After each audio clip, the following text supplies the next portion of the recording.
दोस्तों, हाल ही में कुछ ऐसी खबरें सामने आ रही हैं जो ये बताती हैं कि विदेशों में इंडियंस के अगेंस्ट हेट्रेड बढ़ती जा रही है। अमेरिका के कैलिफोर्निया में इसी साल हुए एक सर्वे में पता चला है कि किसी रिलीजन के खिलाफ होने वाले हेट क्राइम्स में हिंदूज अब सेकंड नंबर पर आते हैं। फर्स्ट पर ज्यूज हैं एंड थर्ड पर मुस्लिम्स। इंडियंस को अमेरिका समेत कुछ वेस्टर्न कंट्रीज में रेसिज्म का सामना करना पड़ रहा है। इंटरनेट पर आपको ऐसी कई वीडियोस मिल जाएंगी जिनमें कोई वेस्टर्नर किसी इंडियन के लिए ओपनली रेसिस्ट रिमार्क का यूज कर रहा है और उन्हें देश छोड़कर जाने को कह रहा है। आपको सोशल मीडिया समेत तमाम ऐसे पेजेस मिल जाएंगे जो दिन रात इंडियंस को ट्रोल करने वाले मीम्स पोस्ट करते रहते हैं, जिनमें इंडियंस का मजाक उड़ाने के लिए उन्हें पिछड़ा हुआ, अनहाइजीनिक, करी की तरह स्मेल करने वाला, स्कैमर एंड स्ट्रीट शिटर बताया जाता है। कुछ मीम्स में उनके इंग्लिश एक्सेंट का मजाक उड़ाने और इंफीरियर दिखाने के लिए उनके हर स्टेटमेंट के साथ सर वर्ड जोड़ा जाता है कि इंडियंस हर किसी को सर सर करते रहते हैं। इन्हीं मीम्स में इंडियंस को पजीत नाम से बुलाया जाता है, जो कि एक रेसिस्ट स्लर है। पजीत वर्ड एक्चुअल में इंडियन नेम्स का एक बिगड़ा हुआ रूप है। इंडिया से जो माइग्रेशन होता है उसमें से ज्यादातर लोग पंजाब और हरियाणा से जाते हैं, जिनमें मोस्टली लोगों के नाम के एंड में जीत होता है, तो ये पजीत वर्ड यहां से आता है। तो दोस्तों, आखिर इंडियंस के खिलाफ इस बढ़ती हेट्रेड का रीजन क्या है? क्योंकि पास्ट की अगर बात करें तो वेस्टर्न कंट्रीज में इंडियंस के साथ इस तरह का रेसिज्म होने की खबरें कम ही सुनने को मिलती थी। इंडियन कम्युनिटी को एक हार्ड वर्किंग और एक अनप्रॉब्लमेटिक कम्युनिटी की तरह देखा जाता था। तो आखिर ये इमेज अब चेंज क्यों हो गई?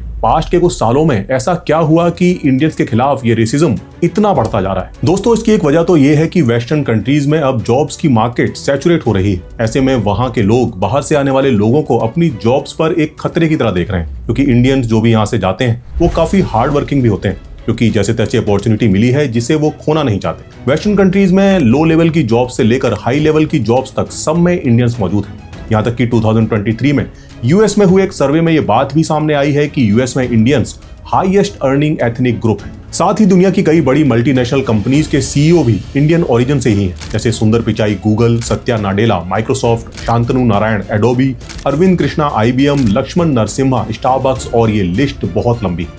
इंडियन ओरिजिन के लोग न केवल वहां के बड़े बड़े बिजनेस हाउसेस को चला रहे हैं, बल्कि वहां की पॉलिटिक्स में भी उनका अच्छा खासा दखल है। जाहिर सी बात है, जब ये सब चीजें होंगी तो कहीं ना कहीं ये वहां के लोगों में इनसिक्योरिटी को पैदा करेंगी। इसे आप कुछ इस तरह से समझिए कि अगर कोई एथनिक कम्युनिटी बाहर से हमारे देश में आकर हमें ही बीट करने लगे, हमारी ही जॉब्स पर कब्जा करने लगे, अपना डायस्पोरा बढ़ाकर हमारे देश की राजनीति में दखल करने लगे, तो हमें कैसा लगेगा? ऑब्वियसली हम में से ज्यादातर को ये अच्छा नहीं लगेगा। दूसरी बात यह भी है कि इंडियंस का वेस्ट में माइग्रेशन लगातार जारी है और पिछले कुछ सालों में ये तेजी से बढ़ा है। पंजाब और हरियाणा जैसे स्टेट्स में तो ये इतना ज्यादा है कि लोग कुछ भी करके वेस्ट में सेटल होना चाहते हैं, और यही वजह है कि लीगल माइग्रेशन के साथ साथ इलीगल माइग्रेशन, जिसे डंकी मारना भी कहते हैं, वो भी तेजी से बढ़ रहा है। हर साल इंडिया से लाखों लोग डंकी मारकर यूएस एंड कनाडा में सेटल होने की कोशिश कर रहे हैं। तो ऐसे में वहां के लोगों का इनसिक्योर होना स्वाभाविक है। पर ये असल में इस प्रॉब्लम की सिर्फ एक वजह है। इसकी एक और वजह कहीं ना कहीं हम इंडियंस का बिहेवियर भी है। दोस्तों, जब भी हम कहीं बाहर जाते हैं तो हम अकेले नहीं जाते, अपनी आदतें भी अपने साथ में लेकर जाते हैं।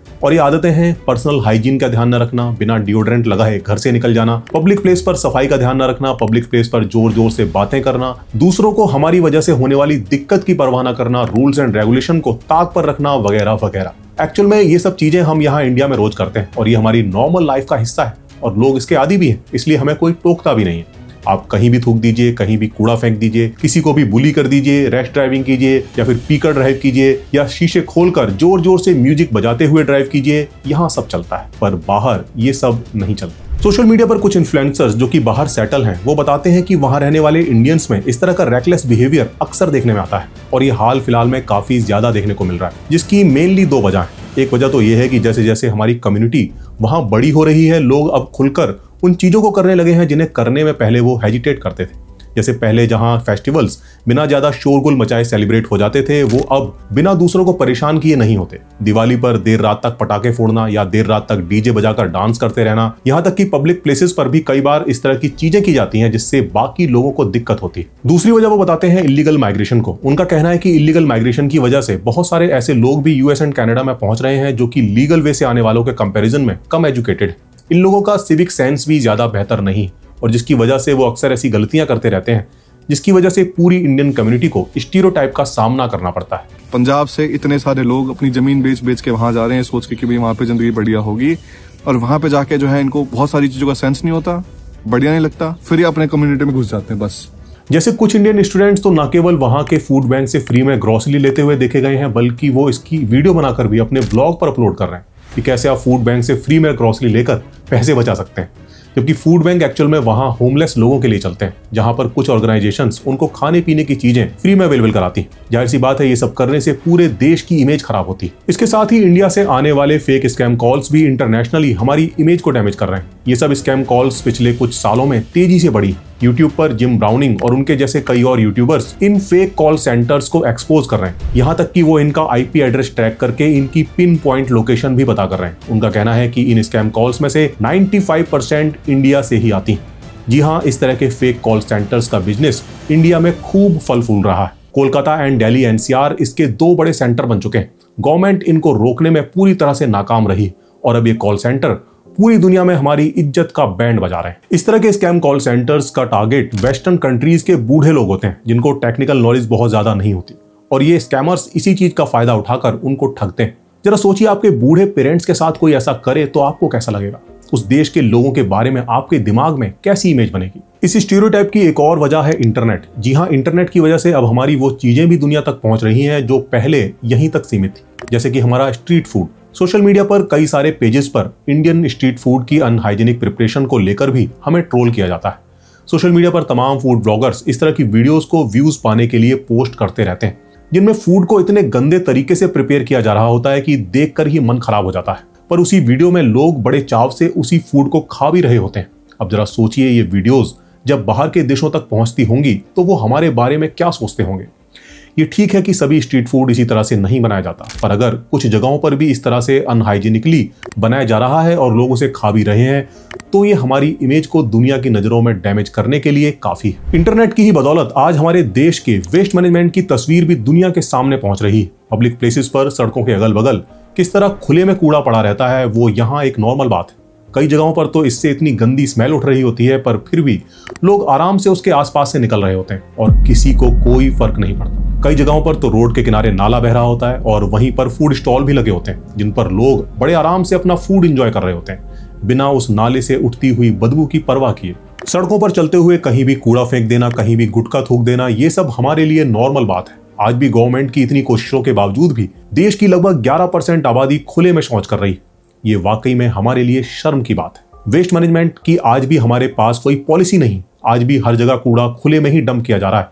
टियर 2 और टियर 3 सिटीज की तो क्या ही बात करें, देश की राजधानी में ही वेस्ट मैनेजमेंट का यह हाल है कि दिल्ली के चारों कोनों पर कूड़े के बड़े बड़े पहाड़ बने हुए हैं, जिनके पास से निकलने में ही बदबू के मारे बुरा हाल हो जाता है। तो ऐसे में जो लोग इनके आसपास रहते होंगे, उनका क्या हाल होता होगा। मतलब सफाई के मामले में तो आप कोई भी चीज उठा लें, हर जगह बुरा हाल है। नदियों को ही ले लीजिए, देश की जितनी भी मेन रिवर्स हैं वो नालों में बदलती जा रही हैं और कुछ तो पूरी तरह से नाले में बदल चुकी हैं। कहने को तो हम नदियों को माँ की तरह पूछते हैं, पर इन्हीं नदियों में खुलेआम पूरे शहर की गंदगी डाली जा रही है और किसी को कोई फर्क नहीं पड़ता।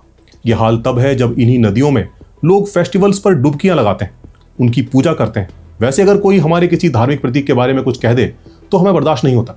हमारे किसी रिलीजियस फिगर की अगर कोई फोटो भी किसी प्रोडक्ट पर प्रिंट कर दे तो हम गुस्से में आ जाते हैं। पर इन्हीं नदियों में, जिन्हें हम पूजते हैं, पूरे शहर की गंदगी डाल दी जाती है, जिसमें मानव मल यानी पॉटी भी होती है और वो हर धर्म और जाति के लोगों की होती है, पर हमें कोई फर्क नहीं पड़ता। अनफॉर्चुनेटली इस मामले में हम बड़े सेकुलर हैं। देश के मेजर पार्ट में एयर पोल्यूशन का बुरा हाल है। एयर पोल्यूशन की जब बात होती है तो लोगों के दिमाग में दिल्ली एनसीआर का नाम आता है, पर यह पोल्यूशन केवल दिल्ली एनसीआर तक सीमित नहीं, बल्कि देश के पूरे नॉर्दर्न पार्ट की हिमालयन रीजन को छोड़कर हालत बेहद खराब है। हालत यह है कि इस पूरे पार्ट में साल भर में कुछ ही दिन ऐसे होते हैं जब एयर क्वालिटी नॉर्मल रेंज में होती है। मोस्ट ऑफ द टाइम ये सेफ रेंज से ऊपर ही रहती है और कई बार तो खतरनाक स्तर तक पहुंच जाती है। साफ हवा और साफ पानी, ये 2 बड़ी बेसिक जरूरतें हैं, पर अफसोस ये भी हमारे देश में अवेलेबल नहीं। आप सोच नहीं सकते कि ये चीजें इंटरनेशनली किस तरह से हमारी इमेज को डैमेज करती हैं। आजकल बहुत सारे ट्रैवल व्लॉगर्स जो दुनिया भर में घूमते रहते हैं और अपने एक्सपीरियंसेस को सोशल मीडिया पर पोस्ट करते रहते हैं।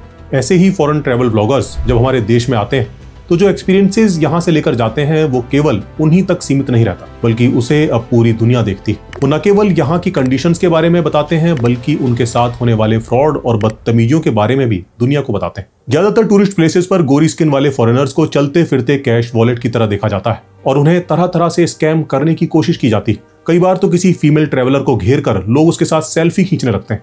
कई मौकों पर ऐसा भी देखा गया है कि लोग उन्हें किसी बहाने से छूने की कोशिश भी करते हैं, जो कि सरासर बदतमीजी है। यही सब चीजें जब सोशल मीडिया पर पड़ती हैं तो जरा सोचिए दुनिया हमारे बारे में क्या सोचती होगी।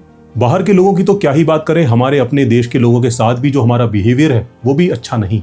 हम अपने साथ हो रहे रेसिज्म की शिकायत करते हैं, जो कि नो डाउट गलत है, नहीं होना चाहिए। पर क्या आपने कभी सोचा है कि हम खुद ही अपने देश के लोगों के साथ कितना रेसिज्म करते हैं? हम अपने ही देश के लोगों का उनके स्किन की कलर को लेकर, उनके चेहरे की बनावट को लेकर, या वो जिस जगह से आते हैं इसको लेकर उनका मजाक उड़ाते हैं। जैसे बिहारी वर्ड एक तरह से गाली बन चुका है, जो बिहार से आने वाले माइग्रेंट्स का मजाक उड़ाने के लिए इस्तेमाल किया जाता है।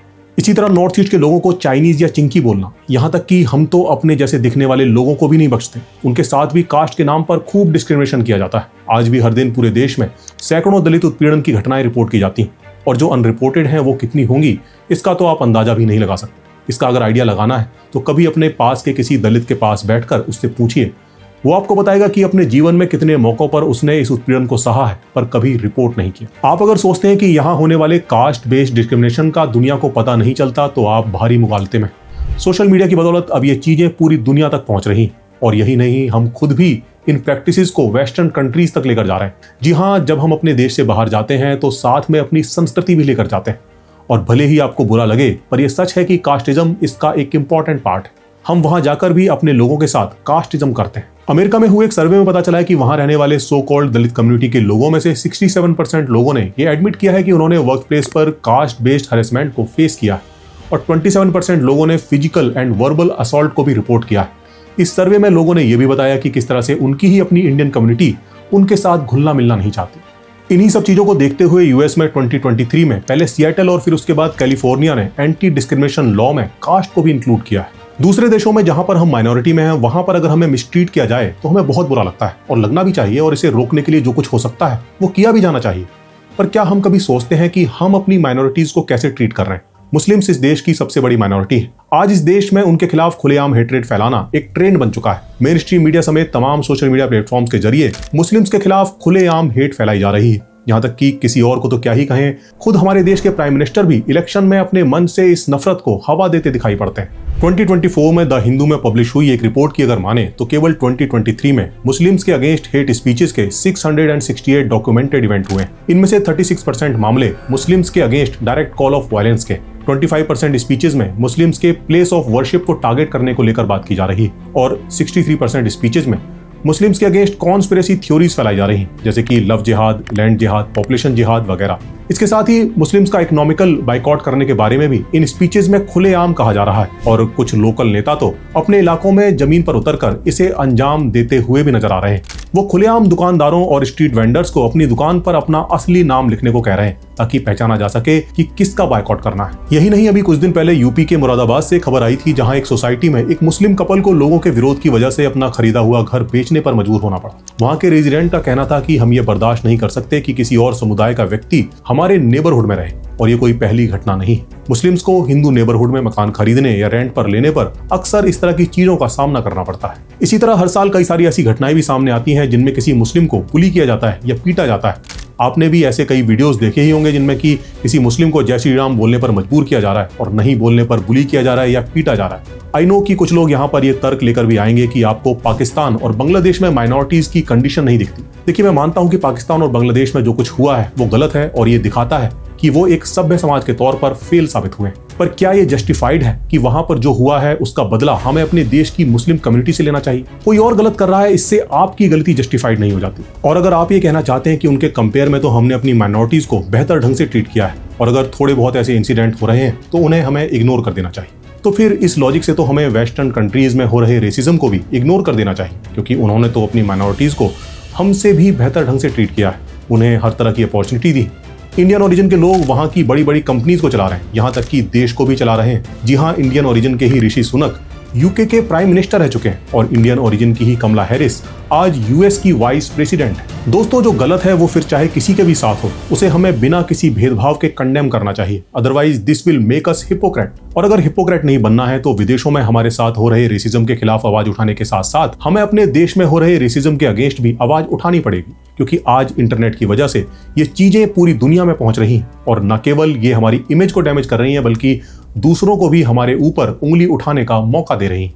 इसके साथ ही मुझे लगता है कि हमें झूठे सेल्फ प्राइड और बड़बोलेपन से भी बाहर आने की सख्त जरूरत है। हम विश्व गुरु हैं, हमारा देश सबसे महान है, हमारा धर्म सबसे महान है, हमारी संस्कृति जैसी संस्कृति इस दुनिया में नहीं है, हमारे धर्म में साइंस है। ऐसी डींगे हाँकने से कोई फायदा नहीं होने वाला है। ये सब करके आप खुद को धोखे में रख सकते हैं, पर दुनिया बेवकूफ नहीं है। हाँ, ये ठीक है कि हमारे धर्म और संस्कृति में कुछ अच्छी बातें हैं, पर सिर्फ उनका ढोल पीट कर आप उन सब चीजों से पीछा नहीं छुड़ा सकते जो कि ग्लोबली हमारी इमेज को खराब कर रही हैं। क्योंकि लोग आपकी बातों को सुनने से पहले आपको देखते हैं कि आप कैसे हैं। ऊंची ऊंची आदर्शवादी बातें करने से सच्चाई छुपती नहीं। आपका व्यवहार आपके बारे में सब कुछ बता देता है। तो दोस्तों, उम्मीद करता हूं कि जो मैं कह रहा हूं आप समझ पा रहे होंगे। हमारे लोगों के साथ हो रहा रेसिज्म गलत है, कंडेमेबल है, और इसे काउंटर करने के लिए, इसे रोकने के लिए जो कुछ हो सकता है वो किया जाना चाहिए, और वो किया भी जा रहा है। बहुत सारे लोग सोशल मीडिया पर ऐसी पोस्ट को काउंटर कर रहे हैं और ऐसे पेजेस को रिपोर्ट भी कर रहे हैं। साथ ही वेस्टर्न कंट्रीज में रहने वाली इंडियन कम्युनिटी भी वहां की अथॉरिटीज पर प्रेशर बना रही है कि इस तरह के इंसिडेंट्स को रोका जाए। पर इसके साथ साथ हमें खुद पर भी काम करना पड़ेगा, अपनी आदतों को भी सुधारना पड़ेगा, ऐसे लोगों को रोकना पड़ेगा जिनकी वजह से दुनिया में हमारी इमेज खराब होती है। एक बात याद रखिए, इमेज खराब होने में समय नहीं लगता, पर उस इमेज को दोबारा बनाने में सदियां लग जाती हैं। तो दोस्तों, that's all for this video. आपने इस वीडियो को लास्ट तक देखा, इसके लिए आपका शुक्रिया, और साथ ही चैनल मेंबर्स और सपोर्टर्स का भी शुक्रिया, जिनके सपोर्ट की वजह से मैं ये कंटेंट आप तक पहुंचा पाता हूं। आप भी इस चैनल को सपोर्ट करना चाहते हैं तो इससे रिलेटेड सारी जानकारी आपको डिस्क्रिप्शन में मिल जाएगी। तो दोस्तों, आपसे जल्द होगी मुलाकात एक और नई वीडियो के साथ। तब तक के लिए नमस्कार।